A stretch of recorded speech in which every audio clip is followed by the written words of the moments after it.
and welcome to another Tri-tutors video. In today's video we're going to analyze the poem If Thou Must Love Me by Elizabeth Barrett Browning. So firstly, a little bit of information about our poet. It's always important to understand who the poet was so that we can understand the context of the poem in greater detail. So Elizabeth Barrett Browning lived between 1806 and 1861. She was an English poet mainly of the Victorian era. Her work was appreciated during her own time as well as in contemporary times. She did suffer from ill health, and this is actually quite an important note to make when we go into the poem now. You'll see how it's relevant. And she was actually married to another poet, Robert Browning. If Thou Must Love Me. If thou must love me, let it be for naught, except for love's sake only. Do not say, I love her for her smile, her look, her way of speaking gently, for a trick of thought that falls in well with mine, and certes brought a sense of pleasant ease on such a day. For these things in themselves, beloved, may be changed, or changed for thee, and love so wrought may be unwrought so. Neither love me for thine own dear pities wiping my cheeks dry. A creature may forget to weep, who bore thy comfort long, and lose thy love thereby. But love me for love's sake, that evermore thou mayest live on, through love's eternity. So as you'll notice, this poem is a sonnet. It's comprised of 14 lines, but it's actually a combination between a Petrarchan and a Shakespearean sonnet. So we'll get more into the structure of the poem after we've analyzed the poem line by line, but just try and figure out at the moment what elements of a Petrarchan sonnet are prevalent and what elements of a Shakespearean sonnet are present. So we can just get straight into the first line because the title is essentially the first part of the first line. But just something to note about this poem in general is that in this poem, the speaker is going to sort of mock romantic love and demand a different type of love from her beloved. She uses lots of repetition to emphasize this point and to make sure that her beloved understands her in terms of what the only reason she wants to be loved for, which, as we're going to see, is for love's sake only. And so she's going to repeat that a lot, and she's also going to bring in all the other aspects and of sort of typical romantic love, which she says to her beloved that he should not love her for. She says that you should not love someone for all these typical cliched things, and she gives her reasoning as to why, which we're going to discuss, and she ultimately ends off once again by reinforcing that idea that she wants her beloved to love her for love's sake only.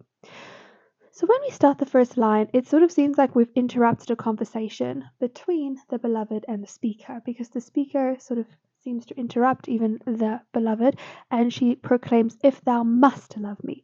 So she says, if you have to love me. If we think of the word must, it has connotations of being commanding, being a compulsory demand. So she's almost being sarcastic here, and we can see that she perhaps feels vulnerable, and letting someone in is really difficult. And so she says, if you have to, if you feel the obligation to love me, and then she's going to set out her specification.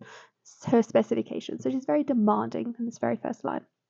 She says, let it be for naught, let it be for nothing, except for love's sake only. So the only reason why she wants to be loved is that she wants to be loved for love itself, because she says that love's sake is the only constant thing. And she introduces this idea of unconditional love, of loving someone just purely based on love, not for any particular reason, because that is the only way for love to stay consistent and constant. I hope that you noticed that we had enjambment in that line, and we ended off with caesura. So let it be for naught except for love's sake only. She finishes her point in the second line, and she uses caesura, and caesura is when you have a sort of unnatural full stop in the middle of the line. And this caesura is used really significantly because it emphasizes to the reader that we must take note of what is being said. It also sort of slows down the pace, and it also emphasizes or symbolizes that if you don't love the speaker for love's sake, then the relationship is over. There's that immediate stop, there's the immediate conclusion to the relationship. She says, do not say. Do you see how commanding she is? She's starting with the verb here. She says, do not say, I love her for her smile, her look, her way. So if we look over here at the direct speech, so this direct speech is mirroring a sort of authentic or real conversation that tends to happen, right? When people say they love each other, they often give a reason, and they could say they love someone for their smile, their look, their way of speaking. And so she lists all these different things and she says her smile, her look, but she's going to argue that these things are not true reasons why someone should love someone because they can fade away. They are inconstant, they're not constant. These are stereotypical qualities that men love in women, but your smile and your look can change over time, they fade. Her way of speaking gently, she says this is another insufficient reason to love someone. So you shouldn't even love someone for her intelligence or her tone of voice, for a trick of thought that falls in well with mine, or even you shouldn't even love someone because of this perception that can trick your mind that oh, we have the same opinions, right? We have these thoughts that fall well in with each other, that our opinions are shared, that our thoughts match. And Satie's brought a sense of ease on such a pleasant day, and don't even love someone, or she's saying this is how people tend to love each other, and she's going to resist this, and she says because people tend to fall in love because they sort of have an emotional connection, right? They have a sense of pleasant ease on such a day. They have a good experience with the person on the day, and she says this does not actually suffice as a good reason to love. So she's elaborating and she's emphasizing her sort of different approach to love. And we can see over here she then has a dash and she's going to explain herself over here. She's going to indicate she's elaborating, she's drawing attention, she's emphasizing a pause so she doesn't lose any interest. She says, okay, this is what people tend to say. Here's a shift, here's a pause. This is why you shouldn't love me for these reasons. For these things in themselves, beloved, so she addresses her beloved, she says, because these things in themselves may be changed or changed for thee. Now, this is a very important line, this idea that they can be changed or changed for thee. And I would definitely predict that if you get asked this poem in an exam, this line is going to come up as a line that you need to explain and perhaps a link to the theme of the poem. So what does she mean here is she says that these things can change, right? This idea of how you speak, your smile, your look, your opinions matching, the ease in which you spend the day with each other, those things may change, she says, and therefore it shouldn't be the basis of love.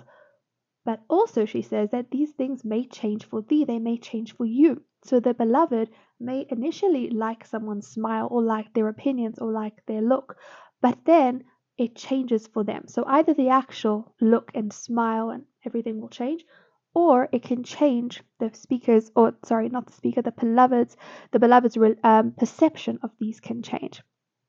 And then she has a dash further explaining. She says, and love so wrought may be unwrought so. And she says that this love that has been wrought means it's been made or it's been shaped by hammering. It's quite a physical thing, right? And this love that has been shaped by all these ideas of her smile, her look, her way of speaking gently, may be unwrought so, may actually be destroyed because these things have either changed or their perception of the beloved has changed. So the love that has been created is then destroyed. So that is the danger of loving someone for her smile, her look, her way of speaking gently. So the speaker rejects these reasons because they are reasons and reasons change. The reasons themselves may change, like the smile, but also maybe the beloved might like her voice, but then he liked it at one moment, but then he can change his mind later on. And this love can be destroyed. And we have that caesura over there again, that full stop in the middle of the line to emphasize the drastic halt to this love, because this love is based on these reasons, which the speaker deems insufficient. She continues on and she says, neither love me for thine own dear pities wiping my cheeks dry. And so this is where I told you that idea that she was quite a sickly woman comes in, because she says to her beloved, you must not love me because you pity me and you wiping my cheeks dry, you're comforting me because of my illness. Because she says, at some point, you will become immune to my troubles. She says, a creature might forget to weep, who bore thy comfort long. So she calls herself a creature, and this is a really interesting form of diction. So what it can connote is that perhaps she calls herself a creature because she's worried about becoming so sick that she doesn't even feel human anymore, that she's not able to express love to her beloved, that she's not even sort of aware of where she is. But it can also connote the sense of vulnerability that's attached to the word of a creature, right? Depends on humans. A creature could, be associated with an animal who's dependent on something or someone. And so the use of this word creature is very significant, because she's saying that I might undergo so much change as a result of my illness that pitying me and loving me because of pity is actually an unwise thing to do. And she says, this creature who bore thy comfort long, who has used you or has appreciated your love, who has, whose your love has helped, can lose thy love thereby, because you've become sort of immune to her troubles, or she's undergone so much change that the speaker, or that the beloved, really doesn't recognize the speaker anymore. And notice the alliteration in that line, long lose love, of that L sound. It's a really like lilting, longing sound. And so it adds a sort of melody, and it shows the sort of longing for the love, or rather the long process of the speaker losing the beloved's love, if he loves her, based on that idea of pitying her. And that exclamation mark really emphasizes that impassioned tone that she has. And then we get to the final two lines, where she really sums up, gives a summary of what her idea is and what her demand is of the lover. And we see over here the word but shows a change in tone. It almost acts as a volta in this particular poem. She says, but love me for love's sake. And so she almost personifies love and gives love its own personality here. She says, this is the only reason to love someone, for love's sake only, that evermore thou mayest love on through love's eternity. So we have evermore and we have eternity, which are basically synonyms, right? Saying that this is the only reason for love to last forever, is if you love someone for love's sake, because loving for love's sake, that is not going to change. But all these other reasons that she's given, those change. And so these two lines really emphasize and encompass the message of the poem. The speaker has rejected the idea of loving someone based on anything physical, emotional, intellectual, pity, or sympathy, because she says this is not a guarantee. There's no guarantee that these things won't change. So really, if you want to love someone forever, and specifically she's saying it from the first person perspective, if you want to love me, you should love me for love's sake only.